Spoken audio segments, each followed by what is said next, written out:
വെള്ളിയാഴ്ച അള്ളാഹുവിൻ്റെ റസൂൽ സല്ലല്ലാഹു അലൈഹി വസല്ലമ തങ്ങൾ വലിയ പ്രാധാന്യം കൊടുത്തൊരു ദിവസം. ആഴ്ചയിലൊരിക്കൽ ഒരു പ്രദേശത്തെ ജനങ്ങൾ പരമാവധി, വലിയ തിരക്കുകളൊന്നുമില്ലാത്ത ആളുകൾ പരമാവധി അവിടെ വരണം.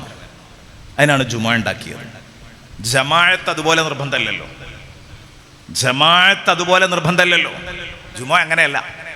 ജമാഅത്തിന് 2 ആളുണ്ടായാലും മതി, ജുമാക്ക് 40 ആൾ വേണം. ജുമാ നിർബന്ധമാണ്. ജമാഅത്ത് അങ്ങനെയല്ല, ഫർള് കിഫായിയാണ്. ആരോ ഒരാൾ ചെയ്താലും ബാക്കിയുള്ളവരൊക്കെ കുറ്റത്തുനിന്ന് ഒഴിവാകും.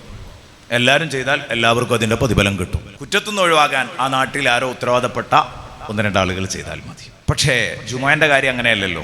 ചുരുങ്ങിയത് 40 ആൾ. അപ്പോൾ ആ പ്രദേശത്തെ ആളുകളൊക്കെ ഒരുമിച്ച് കൂടണം എന്ന് പറഞ്ഞത് എന്തിനാണ്? അന്ന് ആ ഉമ്മത്തിന് ഒരാഴ്ചത്തേക്ക് അവരെ ചാർജ് ചെയ്യാൻ ആവശ്യമായ എന്തെങ്കിലും ഒരു ഉപദേശം ആ ഉസ്താദ് ആ വയല് കഴിഞ്ഞിട്ട് പറയുന്നു. എന്തോ ഒരു സന്തോഷമാണ്. വൈദാ ഖുദിയത്തിസ് സ്വലാത്തു ഫന്തശിറൂ ഫിൽ അർദ്. നിസ്കാരം കഴിഞ്ഞാൽ നിങ്ങൾ ഇറങ്ങിപ്പോകണം എന്നാണോ അതിൻ്റെ അർത്ഥം? ഫന്തശിറൂ ഫിൽ അർദ് പറഞ്ഞാൽ ഭൂമിയിൽ വ്യാപിക്കണം എന്ന് പറഞ്ഞാൽ അങ്ങനെയൊക്കെ അർത്ഥമുണ്ട് അതിന്. അവനവൻ്റെ തൊഴിലും നോക്കി പോകണം.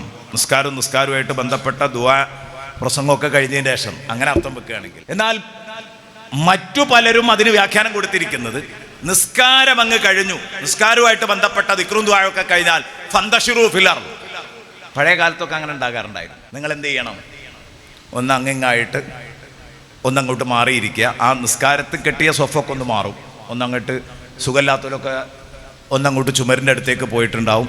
അവനവന് പറ്റിയ ഓരോ സ്ഥലത്ത് ഓരോരുത്തരും ഇങ്ങനെ കൂടിയിരിക്കും. അതെന്തിനാ? ജുമാൻ്റെ ശേഷം ഇൽമ് പറയാനാണോ? അങ്ങനെ ഒരു തഫ്സീർ കാണാം, വ്യാഖ്യാനം കാണാം. വേറൊരു വ്യാഖ്യാനം കാണാം. ജുമാ കഴിഞ്ഞ് പള്ളിയിൽ നിന്ന് ഇറങ്ങുമ്പോൾ ഫന്തശിറൂ ഫിൽ അർദ്, നിങ്ങൾ പള്ളിക്കാട്ടിൽ ഫന്തശിറൂ ഫിൽ അർദ്, അവനവൻ്റെ ഉമ്മാനും ബാപ്പാനും തേടി ഒന്ന് പോകണം. അതാണ് ഫന്തശിറൂ ഫിൽ അർദ്. അതും വലിയൊരു ആശയമാണ്. ജുമാ കഴിഞ്ഞ ഉടനെ ഞാൻ എൻ്റെ വാപ്പാൻ്റെ അടുത്ത് പോകുന്നു. അപ്പോൾ നിങ്ങൾ നിങ്ങളെ വാപ്പാൻ്റെ അടുത്ത് പോകണം, ഉമ്മാൻ്റെ അടുത്ത് പോകണം, അവരോടൊന്ന് സലാം പറയണം, അവരെ ഒന്ന് കാണണം, അവരോടൊന്ന് സലാം പറയണം, അവർക്ക് വേണ്ടി ഒന്ന് ദ്വാരക്കണം. കാണുക എന്ന് പറഞ്ഞാൽ നേരിട്ട് കാണാൻ പറ്റില്ല, മരിച്ചു കിടക്കുന്നവരെ പറ്റിയാണ് പറഞ്ഞത്. എന്നാലും അവരുമായിട്ടൊന്ന് സമ്പർക്കം പുലർത്തണം. ഇതൊക്കെ അതിന് അർത്ഥങ്ങളുണ്ട്. ഞാൻ പറഞ്ഞു വരുന്നത്, ആ വെള്ളിയാഴ്ച വയലിന് നമ്മുടെയൊക്കെ മഹല്ലിൽ പലപ്പോഴും ഖതീബ് എഴുന്നേറ്റ് നിൽക്കുമ്പോൾ നമ്മുടെയൊക്കെ അതിനോടുള്ള ഒരു സമീപനം എങ്ങനെ? ഞാൻ ഒറ്റയ്ക്ക് ഇരുന്ന് ആലോചിക്കട്ടോ. ഇമാമേ വെള്ളിയാഴ്ച അസ്സലാമു അലൈക്കും എന്ന് പറഞ്ഞാൽ എഴുന്നേറ്റ് നമ്മൾ എണീച്ചു പോലെയല്ലേ? ചിലപ്പോൾ ഒരു മുത്തഅല്ലിമായിരിക്കും ഉസ്താദ്. ആ വെള്ളിയാഴ്ച വയല് പറയുണ്ടാവില്ല, മുത്തഅല്ലിമായിരിക്കും വയലിന് വന്നത്. ആ മുത്തഅല്ലിമിന്റെ വയല് അതും കേൾക്കേണ്ടത് തന്നെയാണല്ലോ. എന്നുമല്ല, ചിലപ്പോൾ ചില മുത്തഅല്ലിമീങ്ങൾ വലിയ ആശയമുള്ള വയല് പറയും. നിങ്ങൾ ഇരുന്ന് നോക്കിയിട്ടുണ്ടോയെന്നറിയില്ല. ഞാൻ പലപ്പോഴും എൻ്റെ നാട്ടിലിരിക്കാറുണ്ട്. മുത്തഅല്ലിമീങ്ങൾ വയലിനുണ്ടാകുമ്പോൾ വലിയ തിരക്കില്ലെങ്കിൽ ഞാനിരിക്കും. പക്ഷെ ചിലപ്പോൾ മീസാൻ ഓതുന്ന മുത്തഅല്ലിമ് നമ്മൾ ഇന്ന് വരെ ആലോചിക്കാത്ത ഒരാശയം ആ കുട്ടി പറയും. ആ കുട്ടിക്ക് ആ കുട്ടിയുടെ ഉസ്താദിൽ നിന്ന് കിട്ടിയതായിരിക്കും. എത്ര വലിയവർക്കും വേറൊരാളിൽ നിന്ന് പകർത്താനുണ്ടാവും, പഠിക്കാനും ഉണ്ടാവും.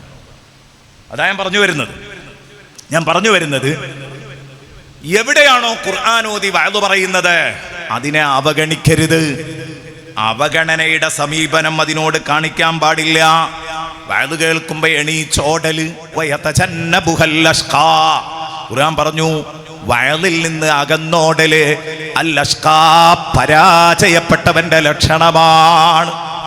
ദുഷ്ടന്മാർക്കേ അങ്ങനെ കഴിയുള്ളൂ. വയല് കേൾക്കുമ്പോൾ മൂടും തിരിച്ച് പോകാൻ ദുഷ്ടന്മാർക്കേ കഴിയൂ. എന്നിട്ട് പിന്നെ അവരെങ്ങോട്ടാ പോകുക എന്ന് പറയുന്നുണ്ട്. അതിൻ്റെ മുമ്പ് ഞാൻ പറഞ്ഞു വെച്ചൊരാശയം ഉണ്ടായിരുന്നു. എന്താണത്? പടച്ചോനെ പേടിയുള്ളവർ വയല് കേൾക്കും.